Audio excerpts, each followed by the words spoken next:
अगर आप चुपचाप गाय को एक छोटी सी चीज खिला देते हैं तो आपकी गरीबी समाप्त हो सकती है। दोस्तों, आज हम आपको ब्रूथिनी एकादशी से जुड़ी एक दुर्लभ जानकारी देने जा रहे हैं। यह व्रत मनोकामनाओं की पूर्ति के लिए रखा जाता है। यदि आप इस दिन गाय को एक खास चीज खिला देते हैं तो आपकी जन्म जन्मांतर की गरीबी समाप्त हो सकती है। यह उपाय करने से श्री हरि विष्णु और माता लक्ष्मी की विशेष कृपा प्राप्त होती है और व्यक्ति धनवान बन जाता है। इस दिन भक्तजन भगवान विष्णु, माता लक्ष्मी और गाय माता की पूजा जरूर करते हैं। गौ माता को कुछ न कुछ अवश्य खिलाते हैं। आप सोच रहे होंगे कि ऐसा क्या खिलाएं जिससे भगवान विष्णु और माता लक्ष्मी का आशीर्वाद प्राप्त हो सके। आपने देखा होगा कि जब दिवाली, धनतेरस या किसी एकादशी पर पूजा होती है तो घर में गौ माता की पूजा जरूर की जाती है और उन्हें भोग स्वरूप कुछ न कुछ, कम से कम 2 पूरियां जरूर खिलाई जाती हैं। यह उपाय आपको केवल बरूथिनी एकादशी के दिन ही करना है। सूर्य देव को अर्घ्य देना है और विधिपूर्वक पूजा करनी है। इस बार की बरूथिनी एकादशी पर हम आपको गौ माता से जुड़े कुछ खास उपाय बताने वाले हैं, जिन्हें करने से आपके जीवन के दुख, दर्द और परेशानियां दूर होने लगती हैं। अगर आपको सफलता पाने में कोई रुकावट आ रही है तो उनसे भी छुटकारा मिलेगा। ऐसा कहा जाता है कि इन उपायों से जीवन में अपार धन और सुख की प्राप्ति होती है। फिर कभी पैसों से जुड़ी कोई परेशानी नहीं रहती। जब किस्मत साथ देने लगती है तो व्यक्ति धन प्राप्त करने योग्य बन जाता है और घर में हमेशा समृद्धि बनी रहती है।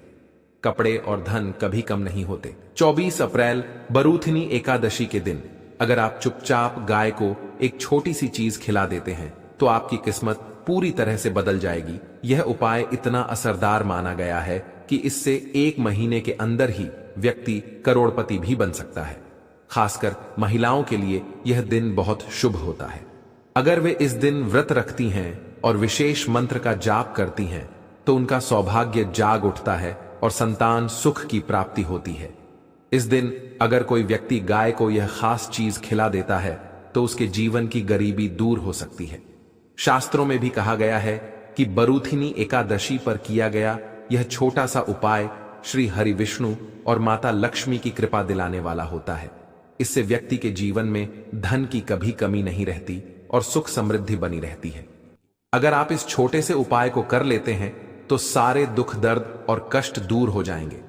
आपके जीवन में खुशियां और सफलता खुद ब खुद आने लगेंगी।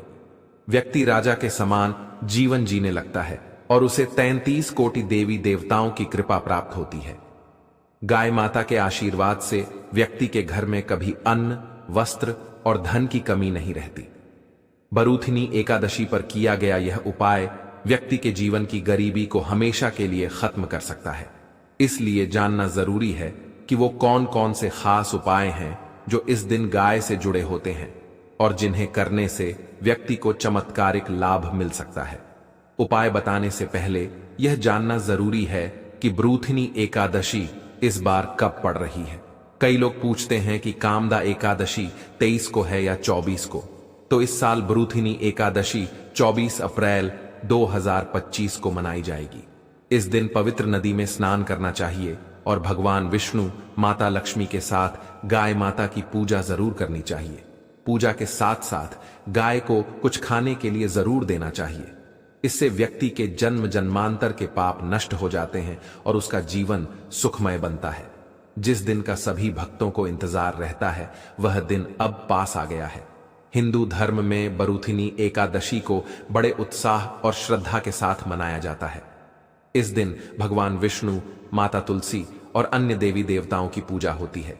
भोग अर्पित किया जाता है और पूजा पूरी श्रद्धा से की जाती है। इन सब में सबसे ज्यादा महत्व बरूथिनी एकादशी का ही होता है। वेद और पुराणों में यह साफ कहा गया है कि बरूथिनी एकादशी भगवान विष्णु और माता लक्ष्मी का आशीर्वाद प्राप्त करने का सबसे शुभ अवसर होता है। एक मान्यता यह भी है कि बरूथिनी एकादशी के दिन सूर्य अन्य दिनों की तुलना में सबसे अधिक तेजस्वी होता है। इस दिन भगवान विष्णु, माता लक्ष्मी और सूर्य देव की पूजा की जाती है। महिलाएं इस दिन व्रत रखती हैं और विधि पूर्वक पूजा करती हैं। अगर किसी व्यक्ति की कुंडली में चंद्र ग्रह की स्थिति शुभ होती है तो उसका भाग्य हमेशा साथ देता है और वह जो भी कार्य शुरू करता है उसमें सफलता प्राप्त करता है। इसी कारण बरूथिनी एकादशी का हमारे हिंदू धर्म में बहुत खास महत्व है। इस वर्ष बरूथिनी एकादशी के दिन 52 प्रकार के शुभ योग बन रहे हैं। भगवान विष्णु की पूजा के साथ साथ हनुमान जी, मंगल देव और शनिदेव की पूजा भी जरूर करें। अगर आप इस दिन इन देवताओं की पूजा करते हैं तो आपकी कुंडली में मंगल ग्रह से जुड़ी दिक्कतें दूर हो सकती हैं और जीवन में सुख समृद्धि बढ़ती है।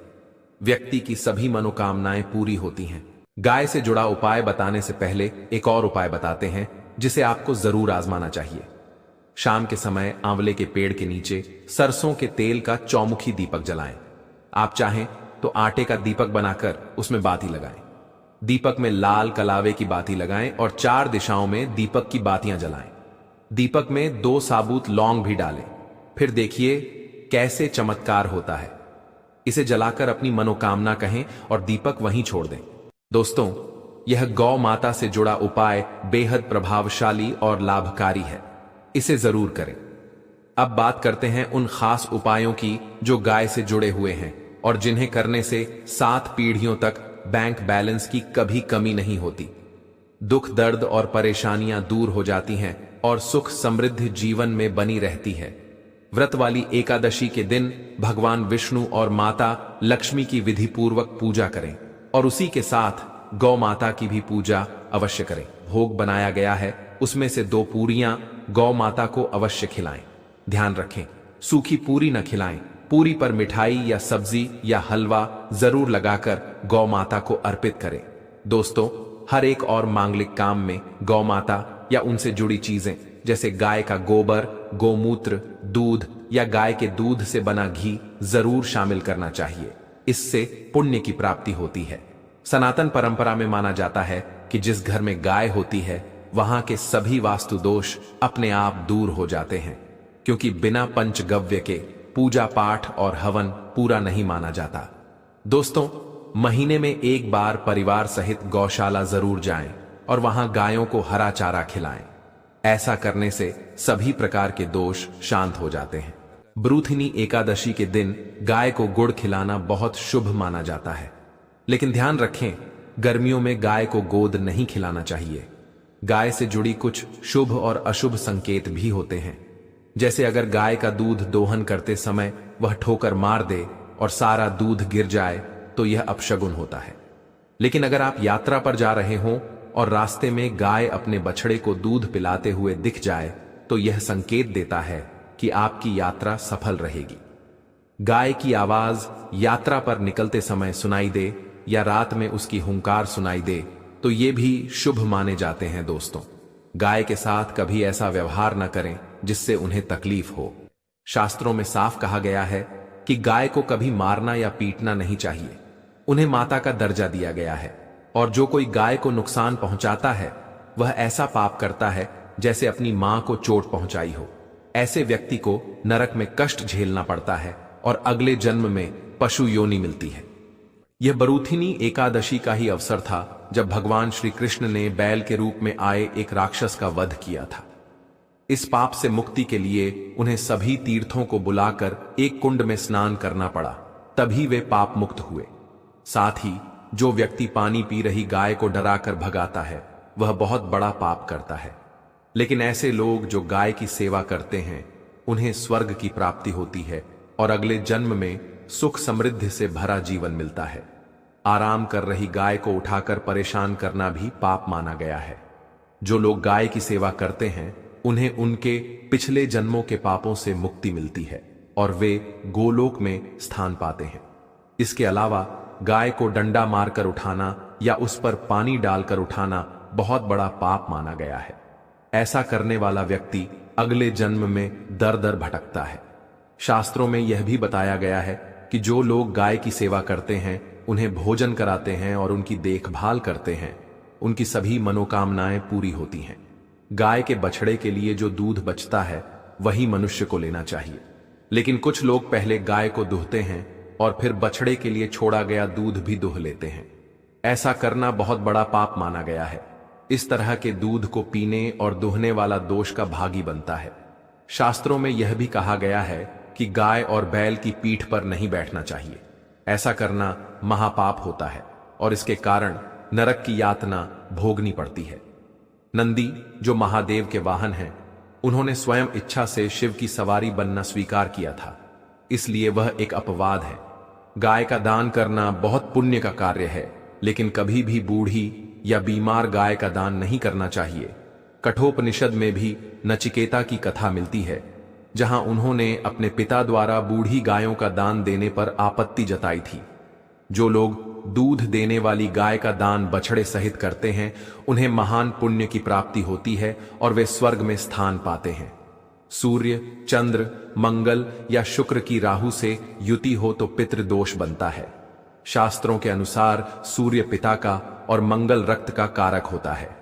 यदि सूर्य शनि, राहु या केतु से प्रभावित हो या मंगल राहु केतु से जुड़ा हो तो यह दोष जीवन में संघर्ष लाता है।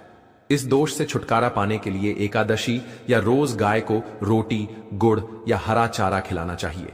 दोस्तों, हर एक और मांगलिक काम में गौ माता या उनसे जुड़ी चीज जैसे गाय का गोबर, गोमूत्र, दूध या घी का प्रयोग जरूर करें। इससे पुण्य मिलता है। सनातन परंपरा के अनुसार जिस घर में गाय होती है, वहां के वास्तु दोष अपने आप समाप्त हो जाते हैं। गाय के शरीर पर जो कूबड़ होता है, उसे बृहस्पति ग्रह का प्रतीक माना गया है। यदि किसी की कुंडली में बृहस्पति नीच राशि मकर में हो या अशुभ हो और यात्रा के समय सामने गौ माता दिख जाए, तो उन्हें दाहिनी ओर से निकलने देना चाहिए। यह यात्रा की सफलता का संकेत होता है। अगर आप गाय के लिए रोटी बना रहे हैं तो कोशिश करें कि उसे तुरंत ही गाय को खिला दें। अगर आप उस रोटी को रखकर अगले दिन देंगे तो वह बासी मानी जाएगी। गाय को कभी भी बासी रोटी नहीं खिलानी चाहिए। इससे घर में नकारात्मक ऊर्जा प्रवेश करती है और कार्यों में सफलता नहीं मिलती। ऐसा माना जाता है कि इससे घर में दुख और परेशानी बनी रहती है। इसलिए रोजाना ताजा आटा गूंथकर रोटी बनाएं और उसी समय गाय को खिलाएं। साथ ही सड़ी गली चीजें जैसे खराब फल या सब्जियां भी कभी गाय को न दें। कुछ लोग ऐसा सोचते हैं कि यह भी गाय को दे सकते हैं, लेकिन यह गलती है। शुद्ध और अच्छी चीजें ही गाय को अर्पित करनी चाहिए। आप आटे की 11 छोटी लोइयां बनाकर उन पर हल्दी लगाकर गाय को खिला सकते हैं। जब आप ऐसा करेंगे और श्रद्धा से गाय के चरणों को स्पर्श करेंगे तो आपके रुके हुए काम बनने लगेंगे और जीवन में आने वाली रुकावटें दूर होंगी। इसके साथ ही अगर आप 7 बार गाय की परिक्रमा भी कर लें तो यह और भी शुभ माना जाता है। जब भी गाय को रोटी दें तो उस पर थोड़ा सा घी या हल्दी जरूर लगाएं। अगर घी या हल्दी ना हो तो आप मिश्री भी रख सकते हैं, लेकिन ध्यान रखें कि रोटी एकदम सूखी ना हो। खाली रोटी देने से पुण्य की बजाय दोष लगता है। जी हां दोस्तों, ये छोटे छोटे उपाय आपके जीवन में बहुत बड़ा बदलाव ला सकते हैं, इसलिए इन बातों का ध्यान रखें। और दोस्तों, कमेंट बॉक्स में जरूर लिखें जय श्री विष्णु भगवान, जय श्री कृष्ण, जय गौ माता जरूर ही लिखें। जानकारी अच्छी लगी हो तो वीडियो को लाइक जरूर ही करें और चैनल पर नए हैं तो चैनल को सब्सक्राइब कर लें ताकि किसी भी प्रकार की और भी ज्ञानवर्धक वीडियो आपको सीधे नोटिफिकेशन के माध्यम से प्राप्त हो सके। वीडियो के अंत तक बने रहने के लिए आप सभी का धन्यवाद। मिलते हैं नेक्स्ट वीडियो में।